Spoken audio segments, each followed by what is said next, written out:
आज हम लोग चर्चा करेंगे एक तकनीक के बारे में जो इन दिनों बहुत ही चर्चा में है। और मशहूर हस्ती, चाहे राजनीति के हो या फिल्मी दुनिया के हो या इंटरनेशनल जगत के हो, अंतर्राष्ट्रीय जगत के हो, इसके शिकार भी हुए हैं। और वह टेक्नोलॉजी का नाम है डीप फेक तकनीक। डीप फेक टेक्नोलॉजी, नाम से ही स्पष्ट है, फेक लगा हुआ है। ठीक है, फेक का मतलब ही जानते होंगे आप लोग, धोखा। तो ये मूलतः है क्या कि असल का नकल करने की तकनीक है। ये जो असली चीज़ है उसको उसका नकल करना और नकली तौर पर प्रस्तुत करना और असल नकल की पहचान को खत्म करने का प्रयास किया जाता है। तो पहले हम इस पर बात करते हैं। थोड़ा चर्चा में क्यों है, क्योंकि हाल ही में एक प्रसिद्ध अभिनेत्री हैं रश्मिका मंदाना, काजोल, उनका डीप डीप फेक वीडियो, मतलब नकली वीडियो वायरल हुआ, जिसे चर्चा में आया। यहाँ तक कि कुछ दिनों पहले हमारे प्रधानमंत्री नरेंद्र मोदी ने भी इस तकनीक की चर्चा की और उनका भी गड़बड़ करते हुए डीप फेक वीडियो बनाया गया। ये यूक्रेन के राष्ट्रपति हैं व्लादिमीर जेलेंस्की, उनको व्लादिमीर पुतिन के सामने आत्मसमर्पण करते हुए नकली वीडियो बनाकर दिखलाया गया।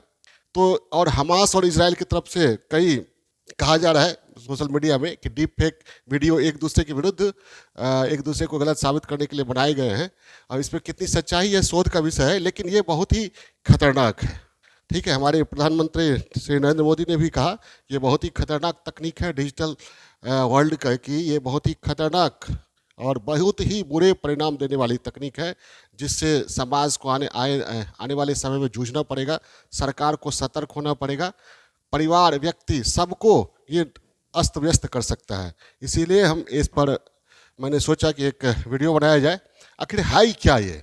पहले ही मैंने कह दिया है, असली का नकली बनाने की तकनीक है।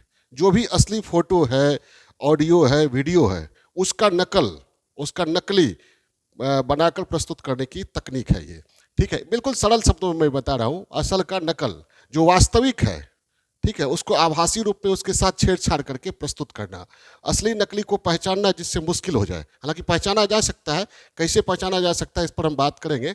तो असली फोटो, ऑडियो, वीडियो की नकली बनाने की तकनीक है ये डीप फेक तकनीक। ये दो शब्द से बना है, डीप लर्निंग और फेक, दो शब्दों से बना है। इसमें आर्टिफिशियल इंटेलिजेंस का इस्तेमाल किया जाता है, मशीन लर्निंग सॉफ्टवेयर, शक्तिशाली कंप्यूटर का इस्तेमाल होता है। इस शब्द का प्रचलन 2017 में एक सोशल मीडिया प्लेटफॉर्म है रेडिट, उसी के उपयोगकर्ता ने इस शब्द का उपयोग किया था। और वो ऐसे कार्य करता था, डीप फेक वीडियो बनाता था, ऑडियो वगैरह, और उसने ही डीप फेक शब्द का इस्तेमाल किया। अब इसका पॉजिटिव उपयोग हो सकता है मनोरंजन के लिए, या जो ऐतिहासिक व्यक्तित्व है जैसे सम्राट अशोक है या और अकबर हैं, उनका ये छवि फिर से इमेजिन करने के लिए, बनाने के लिए उपयोग हो सकता है। लेकिन ज़्यादातर अभी जो उपयोग हो रहा है वो निगेटिव हो रहा है, और निगेटिव उपयोग ही अभी चर्चा में है। इसका निगेटिव इम्पैक्ट क्या पड़ेगा उस पर भी हम लोग बात करते हैं। तो इसका निगेटिव इम्पैक्ट क्या पड़ सकता है? जानते ही, असल को नकल बनाकर दिखाने की तकनीक है। तो किसी की भी छवि को खराब किया जा सकता है, किसी की भी प्राइवेसी का हनन किया जा सकता है, गरिमा का हनन किया जा सकता है। तो व्यक्तिगत छवि पर बहुत ही बुरा असर पड़ेगा। आपको किसी के साथ भी दिखाया जा सकता है, ठीक है, जिससे आपकी जो छवि समाज में है, बेहतर छवि है, उसको खराब किया जा सकता है। ठीक है, इससे किसी महिला के पति को किसी दूसरे के साथ दिखाया जा सकता है, किसी पुरुष की पत्नी को दूसरे के साथ दिखाया जा सकता है। तो पारिवारिक विखंडन का खतरा, व्यक्तिगत गरिमा और व्यक्तिगत छवि पर तो दुष्प्रभाव पड़ेगा ही। दूसरा, पारिवारिक विखंडन का खतरा। तीसरा, सामाजिक सांप्रदायिक सौहार्द को बिगाड़ा जा सकता है। किसी को भी मंदिर, मस्जिद या और भी चीज़ तोड़ते फोड़ते दिखाया जा सकता है। तो एक सामाजिक तनाव, सांप्रदायिक सौहार्द बिगाड़ने का खतरा ये है। उसके बाद राष्ट्र की आंतरिक सुरक्षा, उग्रवाद, जब संप्रदायवाद फैल सकता है तो और भी उग्रवाद के और भी तौर तरीके फैलाए जा सकते हैं फेक न्यूज़ के द्वारा। और फेक न्यूज़ में डीप फेक तकनीक का इस्तेमाल किया जा सकता है। तो राष्ट्र की आंतरिक सुरक्षा पर भी ये खतरा डालने वाली तकनीक है। वित्तीय धोखाधड़ी, चुनाव को भी प्रभावित किया जा सकता है, किसी भी राजनीतिक व्यक्ति की छवि को बिगाड़ा जा सकता है।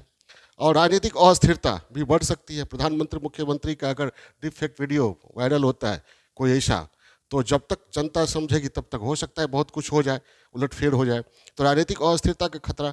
तो कुल मिलाकर ये डीप फेक तकनीक जो है हम राष्ट्रीय अंतर्राष्ट्रीय जीवन के हर एक पहलू को बड़ी बुरी तरह से प्रभावित कर सकता है। इसलिए समाज को, व्यक्ति को, सबको इसमें सचेत रहने की जरूरत है। सबसे पहले आम आदमी को जागरूक होना पड़ेगा।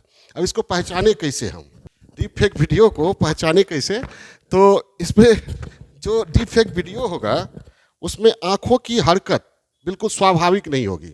एक होता है कि आप जो बोलते हैं और आपकी आंखें भी बहुत कुछ कहती है। तो आंख और आपके वाणी में, नेत्र और वाणी में, आंख और बोली में कुछ स्वाभाविकता होती है, तालमेल होती है। लेकिन डीप फेक वीडियो में ये तालमेल नहीं होगा, ये स्वाभाविक लगेगा नहीं आपको। आप पहचान सकते हैं, आंखों की हरकत अस्वाभाविक लगेगी, वाणी और व्यवहार में अस्वाभाविकता लगेगा, अननेचुरल लगेगा। उसके बाद इसमें रंग और प्रकाश में तालमेल नहीं होगा, क्योंकि आर्टिफिशियल इंटेलिजेंस से रंग और प्रकाश का नकल काफ़ी कठिन होता है, इसलिए वो तालमेल नहीं होगा। आवाज़ की क्वालिटी भी खराब होगी, ओरिजिनल की जो आवाज़ होगी वो अलग, इसमें डीप फेक वीडियो की आवाज़ की जो क्वालिटी होगी बहुत ही खराब होगी। और चेहरे का हाव भाव, आंगिक चेष्टा, बॉडी को ये हिलाना डुलाना, ये सब में बिल्कुल अस्वाभाविक लगेगा। तो जब भी ऐसी स्थिति दिखाई पड़े तो समझ जाइए कि वहाँ डीप फेक वीडियो है, तो उसका फैक्ट चेक कीजिए। अब इसमें बचे कैसे, ये पहलू है। तो बचने का एक ही तरीका है, किसी अजनबी के साथ फ़ोटो खिंचवाने से या वीडियो वायरल करवाने से या वीडियो अपलोड करने से बचिए। इंटरनेट पे कम से कम वीडियो अपलोड कीजिए, अपने सिस्टम का पासवर्ड कम से कम शेयर कीजिए, बहुत ज़रूरी हो तभी शेयर कीजिए।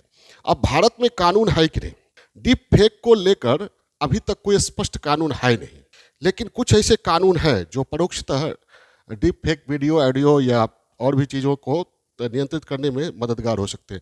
जैसे इंफॉर्मेशन टेक्नोलॉजी एक्ट 2000 की धारा 67 और 67A, 67 और 67A, इसमें है मानहानि, अवैध सामग्री प्रकाशन पर रोक लगाने की बात कही गई है। तो कहीं अगर डीप फेक वीडियो बनाया जाता है तो वो आईटी एक्ट की धारा 67A उस पर लागू हो सकता है, उसके तहत कार्रवाई की जा सकती है।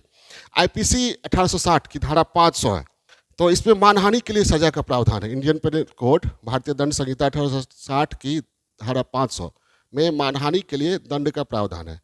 तो अगर किसी व्यक्ति का मानहानि किया जाता है डीप फेक वीडियो के द्वारा, तो उसमें भी इसका प्रयोग किया जा सकता है।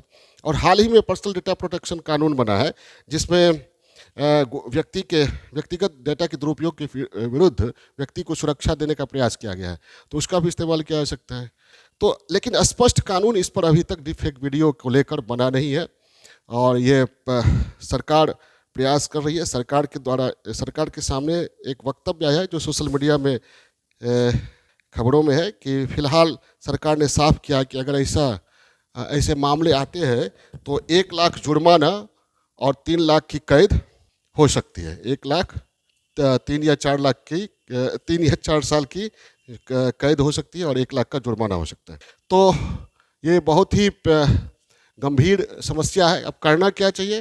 तो इसमें करना क्या चाहिए, समाज को भी जागरूक होना पड़ेगा, व्यक्ति को भी जागरूक होना पड़ेगा कि कोई भी वीडियो ऑडियो देखकर तुरंत हम किसी मशहूर हस्ती या किसी व्यक्ति के बारे में, व्यक्तिगत पारिवारिक संबंध के बारे में निर्णय न लें, उसके तह तक जाएं। पहली बात ये, सरकार को भी एक स्पष्ट कानूनी ढांचा लेकर आना पड़ेगा, लोगों को जागरूक होना पड़ेगा, और आम लोगों की जागरूकता बहुत ही ज़रूरत है, ताकि डीप फेक वीडियो द्वारा जनमत को प्रभावित नहीं किया जा सके। और जनमत प्रभावित होती है तो देश में बहुत उथल पुथल हो सकता है, परिवार में, व्यक्ति में, समाज में, हर जगह ये जो तकनीक है उथल पुथल मचा सकती है। तो इस पर गंभीरता से सोचने की ज़रूरत है, सरकार को भी और समाज को भी। ओके।